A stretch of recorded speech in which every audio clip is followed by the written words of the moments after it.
प्यारे दोस्तों, आज की हमारी ये वीडियो रमज़ान का महीना और एक गरीब घराना। ये कहानी कमाल नाम के एक शख्स की है। चचा कमाल समीर के ऑफिस में साफ़ सफाई वगैरह का काम किया करते थे। एक बार वो चाय का कप हाथ में पकड़े हुए समीर के ऑफिस में दाखिल हुआ और उससे कहा कि साहब जी आपकी चाय।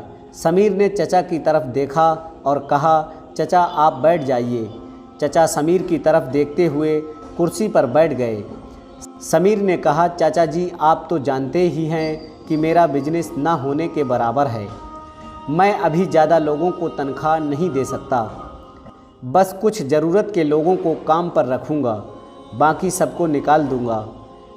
आप खुद ही मेरे मैनेजर से मिल लेना और अपना हिसाब कर लेना। अब मुझे आपकी ज़रूरत नहीं है। ये सुनकर चचा कमाल हसरत भरी निगाहों से समीर की तरफ देखने लगे। चचा परेशान हो गए और किसी सोच में डूब गए। समीर ने ज़ोर से कहा तो चचा किसी दर्द भरे ख्वाब से बाहर आए। पता नहीं वो क्या सोच रहे थे। चचा कमाल की सफ़ेद दाढ़ी थी और वो बूढ़े हो गए थे। वो कपकपाते हुए चाय का कप उठाया और कपकपाती हुई आवाज़ में बोले, अच्छा, अल्लाह आपकी मुश्किलों को आसान फरमाए। हमारा मालिक अल्लाह है। समीर खुद भी परेशान था क्योंकि उसका खुद का कारोबार तकरीबन ख़त्म हो चुका था। समीर घर आया, बहुत परेशान था। बीवी को आवाज़ दी कि मेरे लिए एक कप चाय बना दो। बीवी पास आई और कहा, आप परेशान लग रहे हो। समीर ने लंबी सांस ली और कहने लगा, क्या बताऊं, कुछ कॉन्ट्रैक्टर के साथ मिलकर साइन किया था। कल बैंक वाले भी पैसे लेने आ जाएंगे। कोई भी कॉन्ट्रैक्टर पैसे नहीं दे रहा है।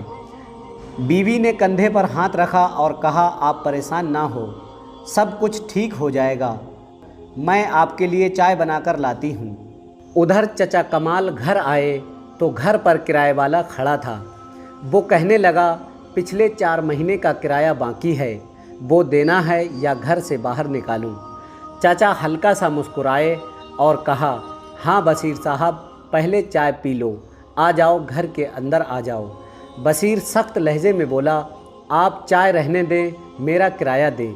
चाचा कमाल धीरे से बोले, कल दे दूँगा, कल शाम आ जाना। इसके बाद चाचा घर के अंदर आ गए। उनके 3 बच्चे थे। बड़ी बेटी तकरीबन 20 साल की थी, छोटा बेटा 18 साल का और सबसे छोटी बेटी तकरीबन 12 साल की। उन्होंने बेटी को आवाज़ दी और कहा, बिटिया पानी का एक गिलास ला दो। बेटी पानी का गिलास लेकर आई और चचा किसी सोच में गुम हो गए। बेटा पास आया और कहा, अब्बा परसों पहला रोज़ा है, रमज़ान का सामान लेने कब जाना है? और हाँ, आपने कहा था कि इस रमज़ान आप फ्रीज ले आएंगे। और हाँ, आपने कहा था कि इस रमज़ान आप फ्रीज ले लेंगे, वो कब लाना है? अब्बा मुस्कुराए और कहा, ले आएंगे। मगरिब की अज़ान होने लगी, सब वुज़ू करने लगे और नमाज अदा की। दूसरे दिन चचा की बीवी बोली, अजी सुनते हो, क्या आज अपने काम पर नहीं जाना है?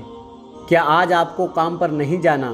टाइम देखिए, 9 बज गए हैं। चचा कमाल बीवी की बूढ़ी आंखों में देखकर बोले, अभी हमारी इम्तिहान बाकी है, अभी शायद हमारा सब्र आजमाइश बाकी है।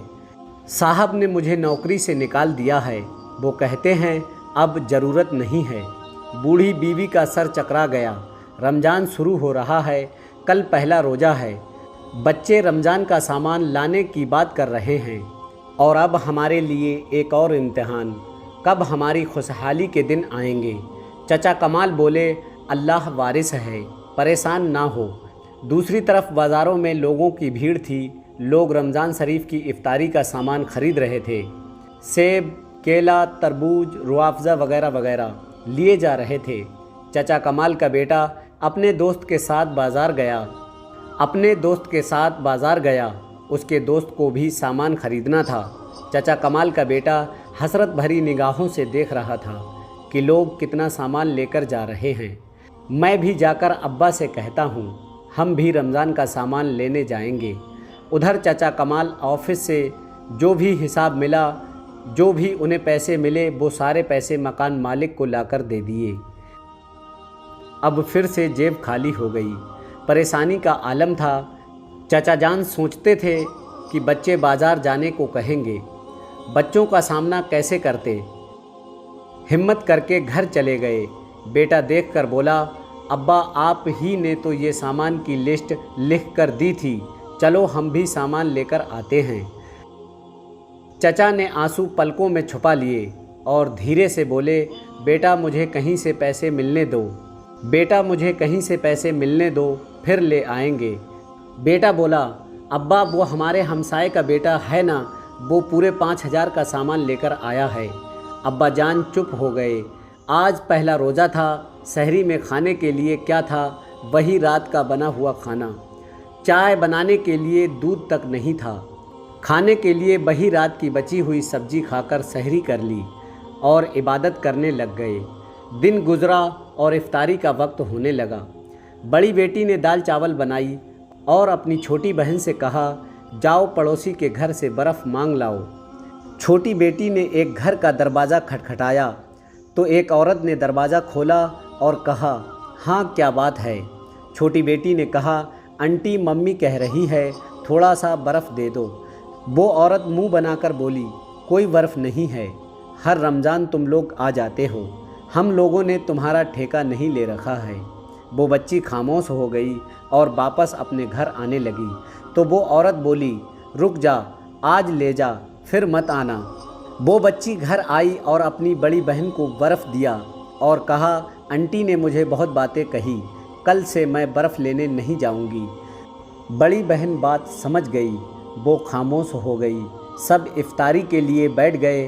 पानी और चंद खजूरें दस्तरखान पर थी। वो सब लोग इफ्तारी करने लगे। छोटी बेटी बोली, अब्बा जिनके घर मैं बर्फ़ लेने गई थी ना, वो सेब वाले जूस बना रहे थे और नारियल का मीठा मीठा पानी होता है ना, वो बना रहे थे। अब्बा हमको भी लाकर दो ना। चाचा कमाल ने सर पर हाथ फेरा और कहा, मेरी बेटी, अल्लाह हमको भी देगा। इतने में बेटा कहने लगा, मैं कल से मस्जिद में इफ्तारी किया करूँगा, वहाँ के लोग बहुत सारा सामान देते हैं। तो माँ ने धीरे से कहा, कोई ज़रूरत नहीं है, घर पर ही इफ्तारी करो। देखते देखते 10 रोज़े गुज़र गए। बच्चे रोज़ाना पकौड़े समोसे फल फ्रूट को कहते, अब्बा हर रोज़ टाल देता। बेटा ज़िद करने लगा, अब्बा रोज़ाना गर्म पानी पीकर इफ्तारी करते हैं, कुछ भी नहीं है घर में, हमको आज सेब केला लाकर दो। चचा कमाल मुस्कुराए और कहा, अच्छा मैं बाज़ार जाता हूँ और लेकर आता हूँ। चाचा कमाल बाज़ार गए। उनके पास सिर्फ 30 रुपए थे। उन्होंने एक फल वाले से पूछा, ये सेब कितने के हैं? तो उन्होंने बताया, ये वाले 300 के हैं और ये वाले 350 और ये वाले 350 के हैं। हर चीज़ का रेट बहुत ज़्यादा था। चचा खामोश हो गए और फिर बोले, ये लो 30 रुपए, इनके जितने सेब आते हैं मुझे दे दो। दुकानदार हंसने लगा, चचा 30 रुपए में तो सिर्फ एक ही सेब आएगा। इत्तेफाक से समीर जिसके ऑफिस में चचा काम किया करते थे, वो भी फल ख़रीदने आया हुआ था। वो अपनी गाड़ी में बैठा था कि इतने में उसकी नज़र चचा कमाल पर पड़ी। चचा कमाल दुकान वाले से बोले, वो जो नीचे वाली टोकरी में सेब केला पड़ा है वो मुझे दे दो। दुकानदार बोला, चचा वो मैं अपनी बकरियों को देता हूँ, ख़राब फल है। चचा कमाल बोले, ये 30 रुपए रख लो और वो मुझे दे दो। मेरे बच्चों को आज 10 रोज़े गुजर गए हैं, एक दिन भी उन्होंने फ्रूट नहीं खाया है, एक खजूर से इफ्तारी करते हैं, अल्लाह तुम्हारा भला करेगा। इस बात को सुनते ही दुकान वाले को तरस आ गया। उसने 30 रुपए वापस कर दिए और कहा, चचा टोकरी उठाकर ले जाओ। समीर ये सब कुछ देख रहा था। चचा कमाल दुआएं देने लगे। ख़राब फलों की टोकरी से कुछ सही फल एक टोकरी में डालने लगे और साथ में दुआएं भी दे रहे थे। ये मंजर देखकर समीर के आंखों में आंसू आ गए और उसे अपनी इफ्तारी का दस्तरखान याद आ गया। तरह तरह के फल और पकौड़े, समोसे, बिरयानी, जूस। उसके दिल में रहम पैदा हुई। चचा कमाल पैदल तेज़ तेज़ कदमों से चलते जा रहे थे। इफ्तारी का वक्त करीब था। समीर भी गाड़ी लिए उनके पीछे जाने लगा और चचा का घर देख लिया और फिर जल्दी से बाज़ार आया और ज़रूरत का सामान लिया और अपनी कार चचा कमाल के घर के सामने लगा दी और दरवाजे पर दस्तक दी। चचा के बेटे ने दरवाज़ा खोला। समीर ने कहा, चचा कमाल का घर यही है ना? बेटे ने हाँ में सिर हिलाया और कहा, मैं उनका बेटा हूँ, अंदर आ जाओ। इतने में अजान होने लगी।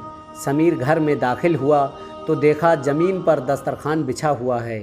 चंद खजूरें एक प्लेट पर थी और गला सड़ा फल फ्रूट काट कर प्लेट में रखा हुआ था। समीर ने कार से फल फ्रूट निकाले और उनको दिए। चचा कमाल के भी आंखों में आंसू आ गए। पकौड़े समोसे भी दिए। सबके चेहरे पर एक मुस्कुराहट सी छा गई। समीर उनके साथ बैठकर इफ्तारी करने लगा। चचा की तरफ देखकर कहा, चचा आप कल से ऑफिस आ जाना और हाँ, हर रोज़ इफ्तारी का सामान आपके घर पहुंच जाया करेगा। चचा कमाल हज़ारों दुआएं देने लगे। समीर घर जा रहा था। आज उसके दिल को अजीब सा सुकून महसूस हो रहा था। घर आया और बीवी से कहने लगा, कल से इफ्तारी का सामान सिर्फ ज़रूरत भर ही काटना। इफ्तारी एक खजूर से भी की जा सकती है, लेकिन बहुत से लोग ऐसे हैं जिनको एक खजूर भी मयस्सर नहीं है। कल से कुछ फल फ्रूट चचा कमाल के घर भी भेज देना। इतने में समीर के फ़ोन की घंटी बजी। दूसरी तरफ से दूसरी कंपनी का मैनेजर बात कर रहा था।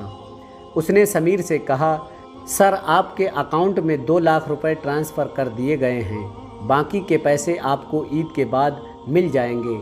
समीर आसमान की तरफ देखने लगा। एक सुकून उसके चेहरे पर झलक रहा था। आज बहुत खुश था। छोटी सी नेकी ने कितना कुछ बदल दिया। चाचा कमाल के घर मुस्कुराहटें खुशबू बनकर महकने लगी और समीर के कंपनी को भी पैसे मिल गए।